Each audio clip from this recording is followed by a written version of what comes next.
Velkommen til Samtalen spesial. I kveld blir det en annerledes samtalesending. Samtalen I kveld nemlig med USAs ambassadør til Israel, Mike Huckabee. Han var en gang pastor I en baptistkirke og drev radio og TV-stasjoner I unge år. Huckabee en stor skikkelse I amerikansk politikk og offentlighet, og var guvernør I hjemstaten Arkansas I 11 år, samme sted som Bill Clinton begynte sin politiske karriere. Han var presidentkandidat 2 ganger I den republikanske nominasjonen, og gikk videre til å bli programleder på et av de mest populære programmene på amerikansk TV. Datteren hans, Sarah Huckabee Sanders, var lenge pressetalskvinne for president Trump I hans første periode, og nå guvernør I Arkansas, altså samme jobb som faren hadde I 11 år. Mike Huckabee var gjest på Oslo Symposium I 2017, og fikk den gangen Kåre Kristiansens minnepris. Forrige uke, like før våpenhvileavtalen og gisselfrigivelsen fant sted, besøkte jeg Huckabee på USAs ambassade I Jerusalem. Vi fikk en god samtale om livet, om tjenesten, om Bibelen og Midtøsten-konflikten. Dette et unikt intervju på norsk TV, med en av de som står midt I sentrum av verdensbegivenhetene, både aktuelt og profetisk.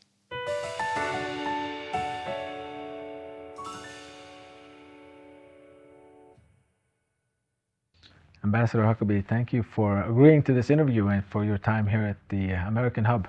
Delighted to have you in Israel. It's good to see you again after a few years of being with you in Norway a few years back. And thanks for coming, and nice to be with you. Very good. We'll talk about Norway, but first, congratulations on your appointment here and also on your daughter's success as a governor. How about that? Well, it's pretty cool. You know, she's now living with her children at the same house she grew up in, the governor's mansion.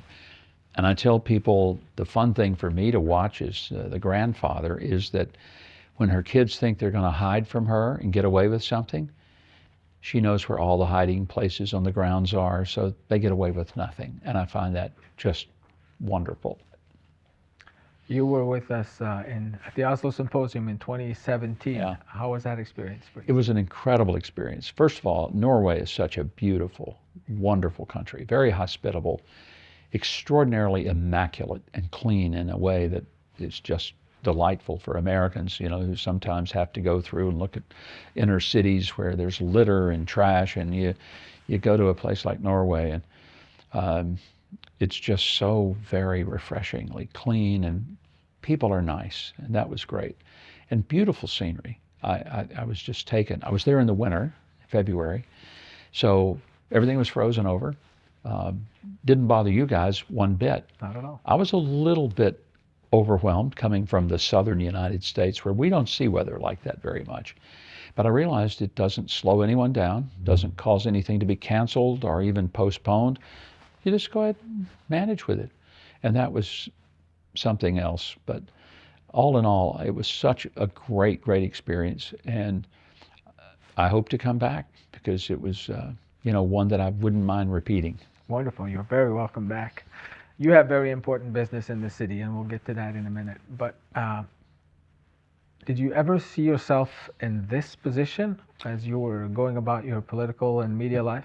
No, I did not, because I really felt like that my time in government service was all behind me. You know, I'd been lieutenant governor, I'd been governor, ran for office, and I really felt like, okay, my career is now media. I was loving that, having a wonderful time doing it, and owned several other businesses. I owned a travel company, radio stations in 3 states, and I had built a newsletter with about 800 subscribers, and I had a lot of things going. A weekly television show that was from Nashville with a live studio audience and a band, and a daily television show, and a whole plethora of things that I was involved in.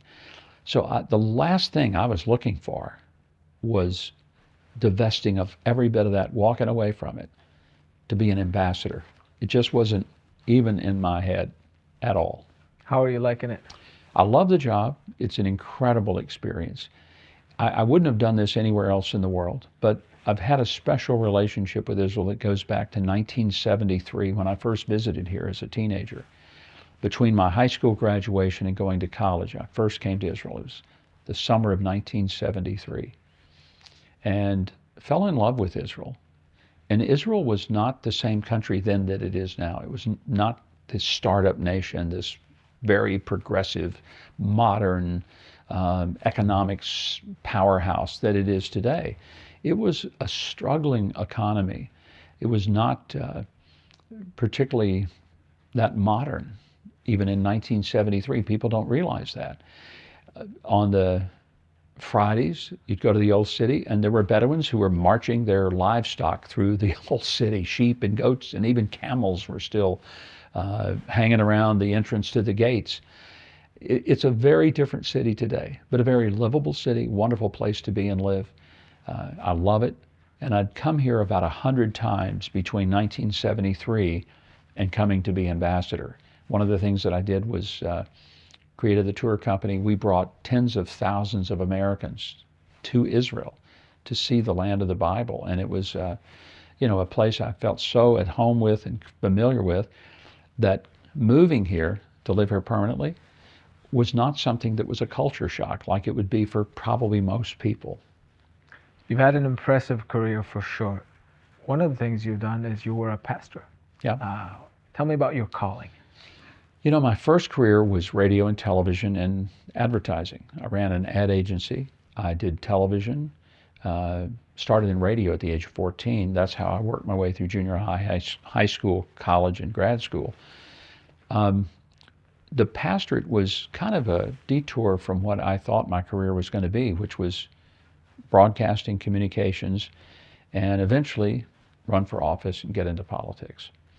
That kind of got upended in 1980 when a church asked me to come speak. I did. They said, would you come and be our interim pastor? And I'm thinking, well, I guess I could do that, run my businesses during the week and come do this. And I thought they'll need me for a few months and then they'll tell me, okay, we found someone. Well, they came to me and said, we found someone. I said, great. When's my last week? They said, well, that's what we want to talk to you about. You're the guy. And I said, no. You don't understand. I'm not the guy to be permanent. I don't mind, filling in, but you need a person to be here all the time. They said, but you're that person. And it was quite the surprise to me. But I look back and I realized that it was one of those very powerful God moments where this was the launch of almost 12 years of what I consider to be a very intense graduate school in learning people, learning how to relate to people, learning what their struggles were. And it would be the best preparation that I ever could have had to eventually then go into political life and create and form and push for public policy that had impact on people's lives. And the reason I want to mention this is because so many people think that, well, if you've been a pastor, you don't really understand the world. And I would suggest it's quite the opposite. You have a better handle on what's really happening in people's lives than anyone else in your community. Because as a pastor, you can put a name and a face to every social pathology in that community. Whether it's an elderly couple struggling financially, having to cut their medicine in half to be able to afford it, whether it's a young couple who are struggling with their marriage and making it work. I can point to any number of things. Teenage girl who's 15 discovers she's pregnant. Before she goes and tells her parents, she tells her pastor. You're dealing with every kind of issue from the cradle to the grave, the best of life, the worst of life. A couple has a baby they're celebrating. A couple loses a baby. They grieve for the rest of their lives, and it's hard to hold their marriage together because of it. You're the person who is in the middle of that with them.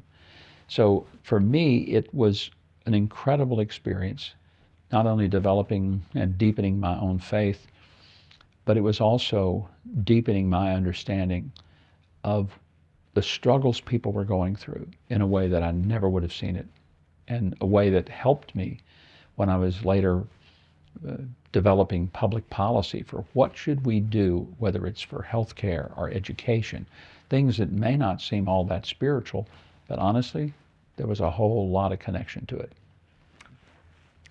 Charlie Kirk, Your thoughts on his tragic passing and your relationship with him?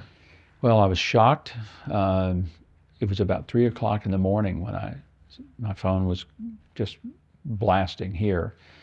And it was to let me know that first he'd been shot, and then within an hour or so that he had passed away. And I was just stunned because I knew Charlie, I think first met him when he was 19 years old, just starting Turning Point. Incredibly impressed with him. I thought, this young man, he's special. He's got something. And he really has had something incredible. One of the most articulate, brilliant, thoughtful people, incredible analyst of issues, could communicate with anyone. He was on my show many times. And then when President Trump picked me to come here to do this job, and I had to divest myself of everything I was doing, one of the things I was doing was a daily television program. So I handed that off to Charlie. He took that particular program. And the last time I saw him was, I went to Phoenix to his studio, and we sort of made the transition. It was his first show and my last. So we did that, and it was kind of the handoff. And I always loved Charlie and thought he was just one of the most brilliant young men I've ever seen. His death shocked me. It stunned me. But now what I'm watching is that his message and his incredible influence is stronger than it ever has been, probably stronger than it ever would have been. Because people that maybe heard of him but didn't know him, and then some had never heard of him, are listening to his comments and watching his videos in a way that they probably never would have. And the result of that has been that his message and his ministry, if you will, has been multiplied many, many times over. On your first day on the job here as ambassador, you went to the Western Wall and presented a prayer on behalf of President Trump. Why was that an important thing to do?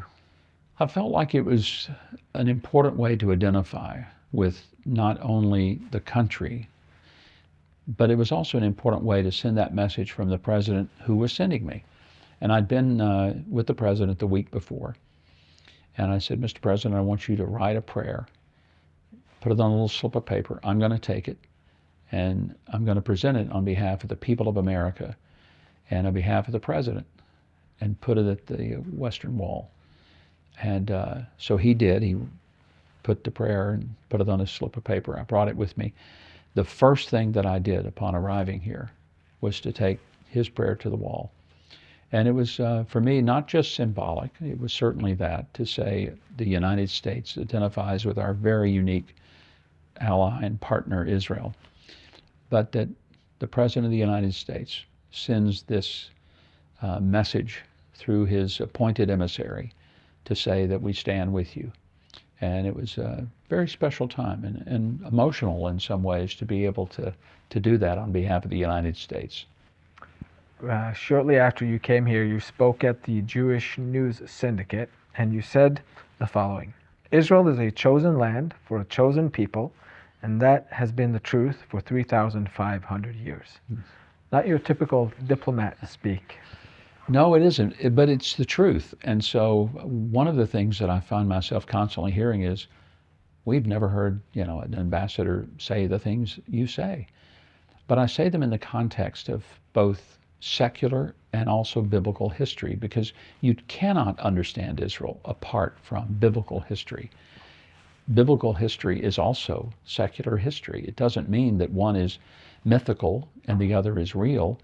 They're both quite real. In fact, it is the biblical that validates what some would call the secular. They're inseparable. Archaeology has proven time and again that the biblical record is 100% accurate. I remind people that there has yet to be any archaeological discovery that has controverted a single verse of biblical scripture. And that's a pretty amazing thing, not just to say, it's more amazing for it to be true. How much of your Christian faith and reading the Bible inspires your relationship to Israel? Without a doubt, a lot. I mean, you can't come to this country and not see the connection between the biblical and the geopolitical. This land has a rich history that goes back 3,800 years to the time when God told Abraham, this is yours. I'm giving you the title deed, I'm giving you the keys, and this is where you're going to set up life, and so thus it began. And I think it's so important that we realize these were real people. They really did live. There was a chronology. It's a chronology that is documented both biblically and historically. And there's been a Jewish connection to the land since that very time. To think of that as an unbroken, even though the nation state of Israel disappeared for 2,000 years, there were always Jewish people here. There was always a Jewish presence. There was always a DNA connection to the land and to its future. And then when Zionism came into being in the early part of the 1900s, and then with the reformation of Israel as a nation state in 1948, you've seen what is nothing short of a miracle. You could look at it in terms of biblical prophecy. The dry bones have come to life, as Ezekiel said, and the desert has bloomed. Well, I've literally seen that in the 52 years that I've been coming here. I have truly watched the desert bloom. Places that in the Judean desert that used to be nothing but desolation, rock and dirt and not a single piece of green to be seen. And now you drive through those same areas and it's forested. They're rich, lush farms that are growing vegetables and fruits that are being shipped around the world. And you remember what it looked like before, and you realize, I have witnessed that scripture coming to life. So yes, the dry bones have come to live, and the flesh has been put upon them. So it's a miracle that has happened in my own lifetime. How would you describe the relationship between the U.S. and Israel historically and today? Well, historically, the United States has been a very, very important part of Israel's modern history. For example, when the nation was declared independent in 1948, probably one of the things that was instrumental in making it so that Israel could survive was that Harry Truman, the U.S. president at the time, within 11 minutes declared U.S. recognition of Israel. That was huge, a very significant moment. Harry Truman did it in large measure because his grandmother, who was a very devout Christian, and his mother, a very devout Christian, had raised him to believe that Israel was special and that the Jewish people were the chosen people. Don't ever go against the Jewish people. So this was in his DNA. And he was surrounded by people. His Secretary of State urged him not to recognize Israel. His Department of War Secretary urged him not to do it. He was surrounded by people who said, no, just stay out of this. And he said, I hear my grandmother's voice. It's an incredible thing. On my desk at the embassy, I have a letter. It is a copy of the letter that Harry Truman sent to recognize the state of Israel in his handwriting. It's very special, and I cherish it because it's such a reminder of this unique relationship that the U.S. has with Israel. And throughout its history, since 1948, there have been many moments. One was 1973 in the Yom Kippur War, when Israel was poised to lose and be destroyed. And a desperate call was made to Henry Kissinger and to President Nixon, who then supplied arms to give Israel what it needed to defend itself and ultimately win a war that there was no way it should have won. But they should have won the war in 67, nor in 56, nor in 48. Look at any war they've had. This is a miracle. The whole just existence of this country and its ability not only to stand but to grow and to prosper. One can try to rationalize it any way one wants to do. Cannot be described apart from looking at it as a miracle. How would you describe the relationship today with the sitting president and the Congress? I think the bond between Israel and the United States is incredibly strong. The personal bond between President Trump and Prime Minister Netanyahu is extraordinary, and most people just don't even understand the deep personal bond that the two of them have. Both the U.S. press and the Israeli press will always try to present that there's a fight going on, that they yelled at each other, and it's like, you know what? I happen to be in a position where I know the relationship quite well, and I'm sometimes present when they're together. And you just roll your eyes and say, the reporters can try to make this what they want to, but these are two world leaders who have a unique and very incredible relationship. Doesn't mean they don't disagree from time to time, but they are not only allies, but they are friends. And I describe the relationship between the United States and Israel not just as a friend or an ally, but as a partner. A unique relationship, the likes of which we don't have with anyone else. And what I mean by that is, in terms of what we share in intelligence gathering to fight terrorism and to fight our common enemies, is unbelievable.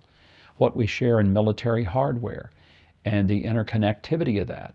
Because, quite frankly, Israel's enemies are the enemies of the U.S. And the friends of Israel are typically the friends of the U.S. as well. We have a level of partnership that is not just diplomatic. It goes so deep that it is a relationship that makes my role as a U.S. ambassador here, I think, unique in the embassies across the world. There's been some public polling in the U.S. that shows that support for Israel among young people, especially Democrats, is fading, and they are more sympathetic to the Palestinian cause. Does that worry you? It worries me a lot. And I think some of it is because Israel has not done as great a job as it needs to in the messaging war. It knows how to win a military campaign, but it needs to work much harder. And I say this to them all the time, so I'm not saying something to you I haven't said to them. But the message war is one they've got to get better at. And they used to be better at it. But they're going against a tough environment in which the far left has a huge megaphone. They get the support of the media. The propaganda arm of so many in the Arab world is so strong. You see billions of dollars of Islamic money being poured into the U.S. on university campuses and social media to influence young people. And unfortunately, it's having an effect. The sad thing is, so many of the people screaming things like, "From the river to the sea," they have no idea what they're talking about. They have no idea. They don't even know what river it is or what sea it is. If you ask them to explain Judea and Samaria or West Bank, they don't have a clue. They've never been here. They'll use terms that are utterly ridiculous. They'll say, Israel is a genocidal nation. Really? In what way? As it relates to Gaza, I've said this to a number of people, including Piers Morgan, who tried to use that term, and I said, if Israel is genocidal, they're really, really bad at it. They could have wiped out Gaza, a little piece of land the size of Las Vegas. They could have wiped it out in 2.5 hours. If they were genocidal, there wouldn't be a thing left. They work hard to prevent civilian deaths. Hamas works really hard to incur civilian deaths among their own people. I hear Israel is apartheid. That's one of the most laughable things ever. I say to people, if it's apartheid, they're not really good at that either. Go to Hadassah Medical Center in Jerusalem. You'll see Arab doctors and Jewish doctors working side by side, patients that are Jewish, patients that are Muslim or Christian. They're getting the same exact treatment. They don't sit in separate waiting rooms. They don't have separate levels of care.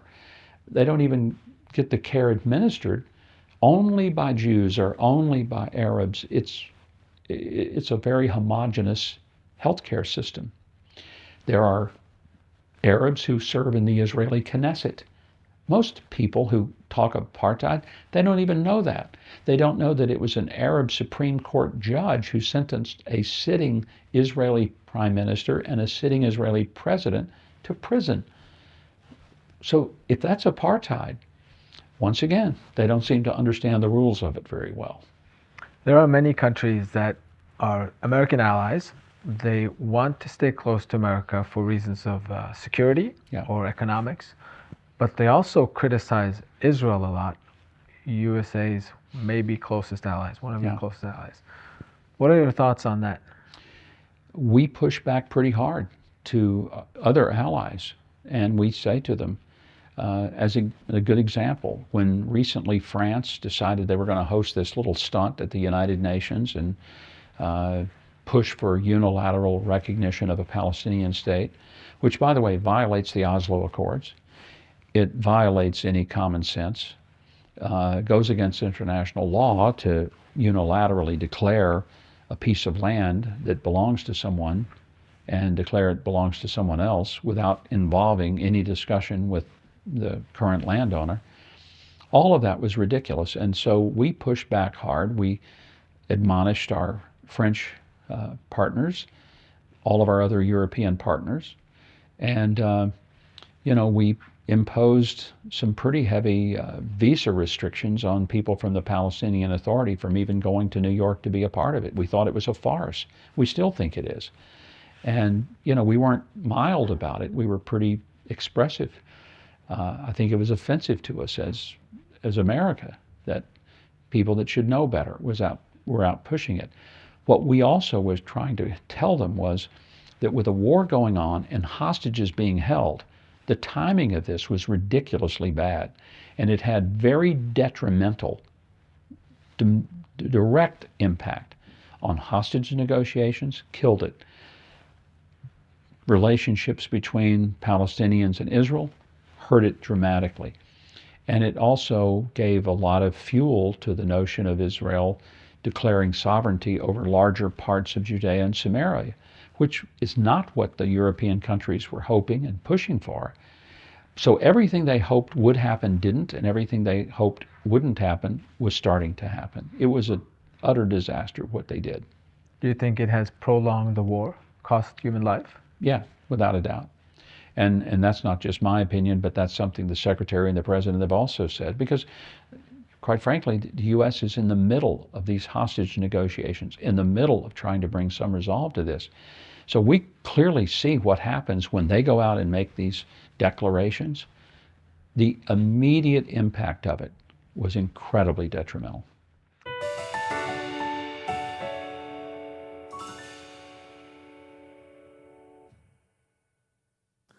Vi straks tilbake med andre del av min spennende samtale med USAs ambassadør til Israel, Mike Huckabee. Da snakker vi om den norske regjeringens politikk overfor Israel. Men før det får du en mulighet til å hjelpe oss her i Kristen Media Norge når vi tar en kort og viktig reklamepause.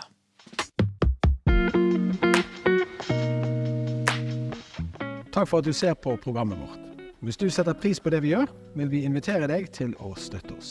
For vi kan bare gjøre dette så lenge seerne holder oss på luften. Send din gave på VIPS til 76 38 05, så hjelper du oss med å lage disse programmene og å skape nye. Takk for din støtte på VIPS 76 38 05. Gud velsigne deg.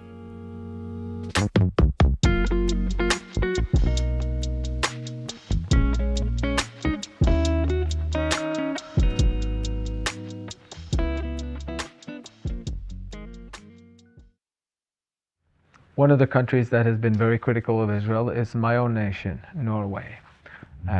The king was denied the opportunity to offer his condolences to the state of Israel after the attack because of the political nature of the situation. It took our Prime Minister 4 days to recognize that Hamas was a terrorist organization after the attack.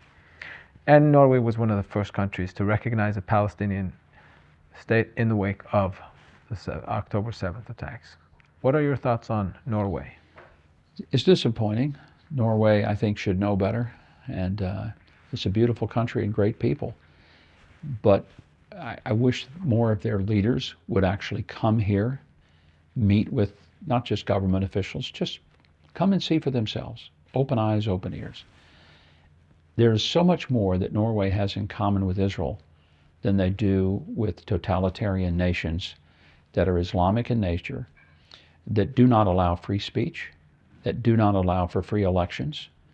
They do not provide basic human rights for women, or even for people who are other minorities, whether those are minorities of sexual choice or whether it's a minority of religion. And it's hard for me to understand, why would Norway, a country that prides itself on its freedom and on its, maybe even on its sense of liberalism, if you would, why would they side with a worldview that denies everything that they supposedly stand for and goes against a country that really does reflect the values that Norway has? I don't understand that, and I can't explain it. I have to have someone from Norway explain it to me. I can't explain it to you. Well, I can't explain it either, so no such luck. Israel has been under several accusations over time, certainly this year as it relates to Gaza. I want to go through a few of them. Okay. One of them is that Israel has been preventing medicine and food from reaching the residents in Gaza. What do you say? It's not true. It's absolutely not true. I'll tell you who has been preventing it: Hamas. The UN has even admitted, this is their number, that somewhere between 93 and 99% of the food that the UN mechanism has tried to get into Gaza has been looted or stolen. Now think about that. That's not numbers that the Israelis put out there. The UN says about their own mechanism, it ain't working. All of it gets stolen, it gets looted. And then what does Hamas do? They turn around and sell it to the people who are supposed to get it for free. With the money they made, which by the way last year was $500 million, $500 million, they go out into the black market and they buy weaponry and they hold the hostages. They feed themselves and pay their own salaries, but the citizens do not get the benefit of that. So it's nonsense to say that Israel is starving people. Israel has allowed over 2 million tons of food to come in. Israel has helped provide an enormous level of humanitarian relief. But here's what I ask of people when they say something like that. Name a country in the history of the world, just give me one example, when a country that is attacked was ever expected to feed the country that attacked them while the war was still going on. And I ask that question. It's not just a rhetorical question. I ask it with a serious desire to get an answer. And in all the times I've put that question to particularly reporters who make that allegation, not that you didn't, but those who do, they never can give me an example, not one. And I reminded some of the British reporters that I've talked to at the BBC. I said, I can recall that the history of World War II is that the Brits were dropping a lot of things on Dresden. It wasn't food. And there were 30,000 civilians who were killed by the things that Britain was dropping on Dresden near the end of the war. Many people said, the war's already over, why are you doing it? But the fact is, I don't remember somebody condemning the Brits for trying to win a war. And the fact that civilians were killed, it was horrible. Nobody's going to say it's anything less than that. But it was not done because they just enjoyed killing Germans. It was done because they needed to stop the Nazi machine. The Nazis had already murdered 11 million people at that point. The idea that somehow the UK was supposed to be hauling in food right then, nobody can tell me that's ever happened in the history of the world. No one. Another accusation is that the response to the terror attacks has been disproportionate. What do you say? Every response to an attack is typically disproportionate. It can be said that the United States attack on Japan with Hiroshima and Nagasaki was disproportionate to Pearl Harbor. But would it have been better had we not done that and then had a full-scale land invasion of Japan involving Tokyo? Many people predicted that there would have been 2 million casualties as a result of that. Go through any war and you're going to find that, quite frankly, and this will be a shock to people, but there is a less substantial, disproportionate death toll in Gaza than there has been in most of the major wars in our lifetime. So this idea that Israel somehow has disproportionately taken the lives of Gazans, The truth is, this could have ended with almost no civilians being killed had Hamas on October the 8th of 2023 said, we really messed up and we surrender. This has gone on for 2 years because Hamas wanted it to go on, because they've pushed for it to go on, not because it should have. And Israel has taken levels of precaution to prevent civilian deaths they never get credit for. They announce in advance where they're going to hit a target. They say, get out of this. Sometimes it might be a school, it might be a hospital, but they tell people to get out because Hamas has built a military rocket launcher, missile launcher, under the hospital within a school. And then Hamas brings civilians to that location that has been announced as a target, and then they shoot people who try to leave. This is what the story doesn't get told, and it's one that needs to be told to really, I think, illuminate what savages Hamas really have turned out to be. Final accusation that has been recurring over time. Israel is occupying Palestinian land. Yeah, well, say? They're looking at land, first of all, that you could say goes back to the title deed of 3,500 years ago, back to the time of Abraham. But it's also something that I find very interesting when people say it's occupying someone else's land. You know, Israel is the only country I know in the modern world that wins a war, captures land that they were fighting for, and then is expected to give up the land that they won, land that they can lay claim to historically as indigenous land to them. If there really was this desire for, let's say, a Palestinian state, from 1948 until 1967, the land that is in Judea and Samaria was under the control of Jordan. It was part of Jordan. East Jerusalem was part of Jordan. In 1967, Israel wins a war that they were surrounded by Jordan and Egypt and Syria, who all attacked them. They win the war. They take the land. There was 20 years that there could have been a Palestinian state. How come there wasn't? In 2005, Israel completely abandons Gaza. They walk away from it. They say, you can have the whole thing. It's a complete Palestinian state. There was a Palestinian state. It was called Gaza. How did that turn out for them?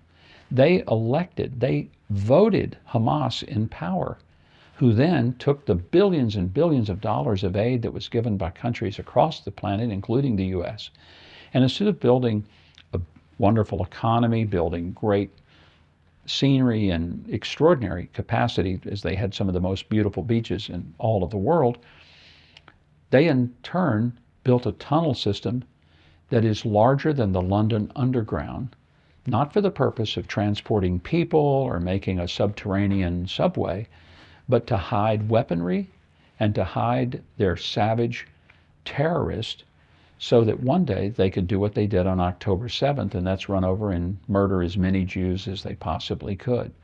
So this notion that they're occupying land, I would say, yeah, they're occupying land that has historically been theirs, and occupying land that they were able to take either by history, by war, or by the designation of some international body, whether it was the Balfour Declaration of 1917, the San Remo Declaration of 1923, the UN Declaration of 1948. Pick one. And it's hard then to blame that it's Israel's fault that it's living on land that it rightfully has by any number of mechanisms. The idea of a two-state solution is built on the premise that Israel gives up land and in return it gets peace. Yeah. Do you believe in that? I wish I did. It would be nice to say that's everyone's going to live happily ever after like a fairy tale. But Israel has given up land. They've given up an enormous amount, and they have very little. First of all, Israel's total real estate in the world is a sliver of land that is smaller than the state of New Jersey. It is also a piece of land that is a tiny amount compared to how much Muslim countries control. Right now, Muslim Muslim-controlled countries have 644 times the amount of land that Israel has. So if people say we need a Palestinian state, okay, where will it be? What are the boundaries? Show me on a map exactly where it falls. And how does it work so that Israel still has some security guarantee if the nation that is established, this Palestinian nation, continues to pay people to murder Jews and gives them a lifetime pension and teaches children in the public schools of the Palestinian Authority that it is a wonderful and blessed thing to kill a Jew. If you have that being created and baked into the culture, how close then do you want that country, if you will, you create to work? The Oslo Accords were supposed to create this two-state aspiration, but what's happened is that rather than things getting better, there were still massive terrorist attacks. People forget that in the year 2000, when Bill Clinton was president, he had Yasser Arafat, he had Ehud Barak, the Israeli prime minister. The Israelis put 96% of the land on the table and said, here, we'll give it up. You can have it. We'll walk away. You get all of East Jerusalem. Basically everything they wanted. Arafat said no, because it never has been about what the Palestinians got. It was about making sure that Israel didn't get it. And that's where this impasse has settled for all these years. Why didn't Arafat take that? I think it goes back to what Golda Meir said in 1973. She said, we'll have peace in the Middle East when Arab mothers love their own children more than they hate ours. This month is the Feast of Tabernacles, Sukkot. Pilgrims from all over the world, Christian pilgrims, come to Jerusalem.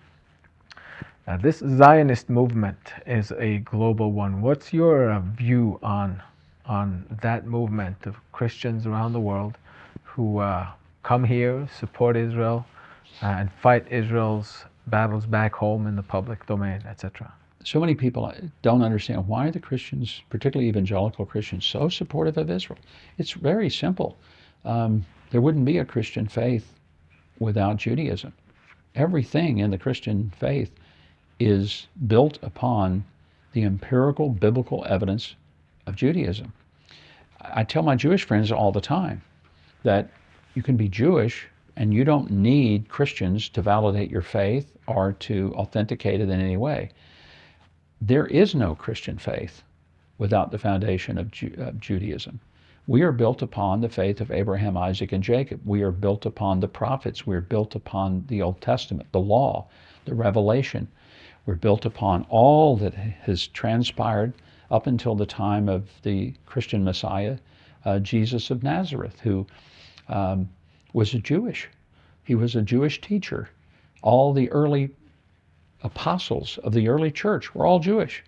And if one reads all of the New Testament, they're going to find that throughout the New Testament it's been very evident. Romans 11 says that it's not that the Jewish people are grafted into Christianity, it's that Christians are grafted into Judaism. You cannot separate. And so, because evangelicals are people of the book, we don't believe that the Bible is a historical document that sort of loses its impact over time and that it becomes irrelevant. We believe that it remains relevant because it's spirit-inspired. It's not just some human book. If we believed it was a human book and we said, well, that was cultural, we don't need to do that anymore, okay, different. And so that's why some, even Christian faiths, do not recognize this continuity between Israel and current times, current events, and so on. But for evangelicals, we do, because like Orthodox Jews, we are people of the book. What significance would you say that this group internationally has to the people of Israel, the political, strategic interests of Israel?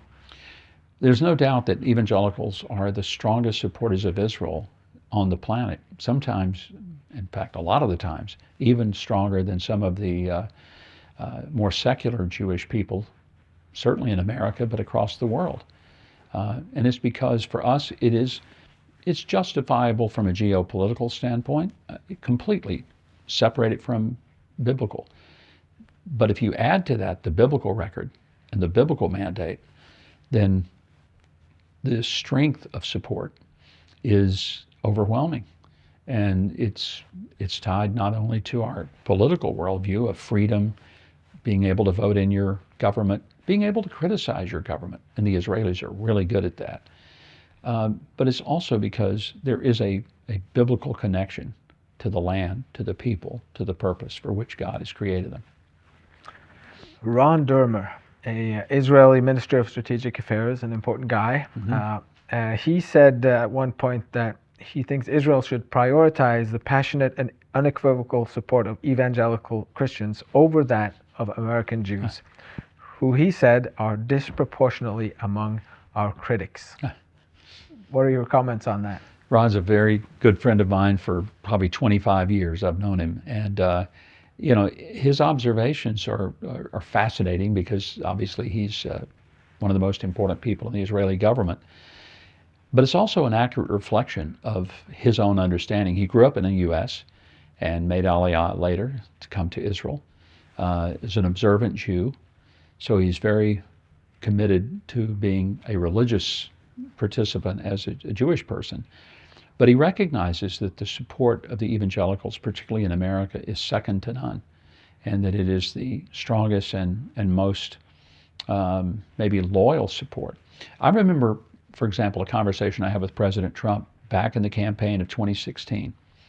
And I had left the race, endorsed him, and we were having a conversation. And we were talking about the evangelical support and how important it was for him even to be elected. And I said, you know, there are two things that are non-negotiable for evangelicals. I said, one of them is the sanctity of life. He understood that, nodded, okay. And I said, the other one is Israel. And on that one, I could see him react. It's like, Israel, I get it for the Jews, but why for the evangelicals? And I remember explaining to him how that for us as evangelicals, Israel and the support of the Jewish people is in fact a support for our own faith. It's a support for the value system upon which all of Western civilization is built. So it's not just a religious thing, it is a cultural thing. It is a geopolitical in that if you live by a government system that values the individual, that celebrates meritocracy, that truly does believe that we are individually responsible to God and therefore accountable to God, individually, not collectively. It's not that, okay, all the black people, all the brown people, all the white people, all the red people. No. It's individual. And everyone must stand before God as an individual person. I said that comes from this Judeo-Christian foundation. So for us, this is not just an economic partnership. This is a foundation of Western values, Western civilization upon which both Israel, the United States, and quite frankly, up until maybe recent years, all of Europe was built. This is what separates us from a totalitarian world in which people don't elect their leaders. They're told what they can do, where they can live, what level of education they can have. That's not who we are. And I said, that's what makes this relationship so very unique and important. Where is the relationship between Christians and Jews as it is right now, here in America, globally? I think among evangelical Christians, it's very strong. And among most, I would say, practicing Jews, it is. It's become more of a deep connection, even between secular Jews and Christians, which I find very refreshing to see that this is built. Jewish people feel disrespected, hated, hunted. What's happening with the anti-Semitism movement is just destructive and disturbing. And I think when they see that there's one group of people that will surround them with love and acceptance, appreciation, even a sense, and I know this sometimes kind of catches them off guard. But when I say, look, you have to understand that Christians feel a sense of obligation, of indebtedness. Without you, we don't have a faith. Without you, we don't have a foundation upon which our faith is built. It is not to replace your faith. It is built upon it. The difference between this transition of Jewish and Christian heritage and the unique combination is different than that of Islam, which basically says Islam replaces Christianity and Judaism. Christianity, biblical Christianity, does not say we replace Judaism. We appreciate it. We're indebted to it. There's a big difference right there. Mr. Ambassador, you have had a life and a career that most people could only dream of. What has been your driving force in all the things that you've done? Ultimately, I want to stand before God at the end of my life and hear 6 words: well done, good and faithful servant. I mean, that's the goal. It's not to have a particular title. I've had a few. Yeah, it's fine. Titles don't give you eternal life. I've had some wonderful experiences, some things that are amazing to me as a kid that grew up as poor as a kid could grow up in a little insignificant town in South Arkansas. But those things are not the things that mean the most. It's, living a life that I hope is a life that was dedicated to and ultimately pleased my Creator, so that at the end of it, He would say, well done, good and faithful servant. And if those 6 words are said to me upon my standing before Him, then my life mattered. What are your dreams for your own country? I want us to have a spiritual renewal.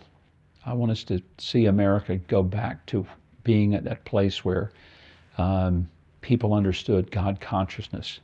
It doesn't mean that everybody goes to church every week and that everyone does everything we're supposed to do. I don't have any illusions that that will happen.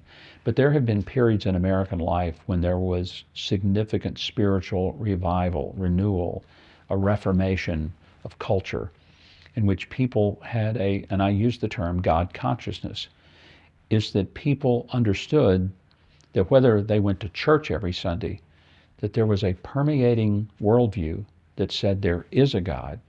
He made the rules. We live by those. We live successfully and joyfully. We abandon those rules and we suffer consequences. And those are simple things, and they're rooted in both the Jewish and Christian faith.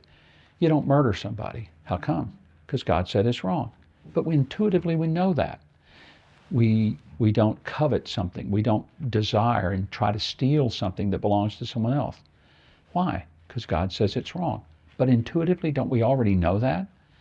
When does a culture reject that and survive? It doesn't. There are certain built-in laws, built into our very essence, that God codified into His Word. But quite frankly, those are the things that, as the book of Romans says, are evident from the beginning, evident from our own conscience. It's when our consciences are seared, when they no longer function with sensitivity, that we lose that. When we have the spiritual and moral sensitivity, and we intuitively know, I shouldn't hit you in the face. Even if I want to, I shouldn't do it, because something tells me deep inside, that's not civil behavior.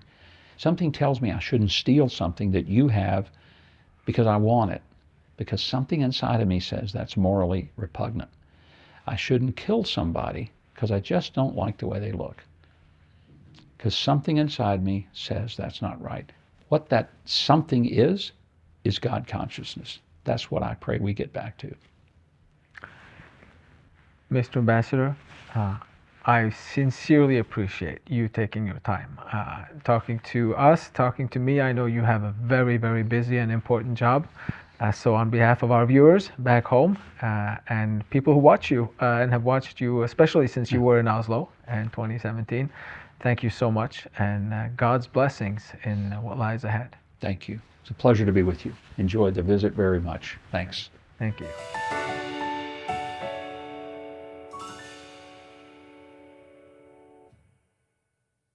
Takk for at du fulgte denne spesialsendingen og samtalen med ambassadør Mike Huckabee, som altså ga oss dette helt unike innblikket i Midtøsten-konflikten. Takk også til deg som støtter oss her i Kristen Media Norge. Det bare sånn vi kan gjøre det vi gjør. På gjensyn i Live med venner på tirsdag. Takk for i kveld.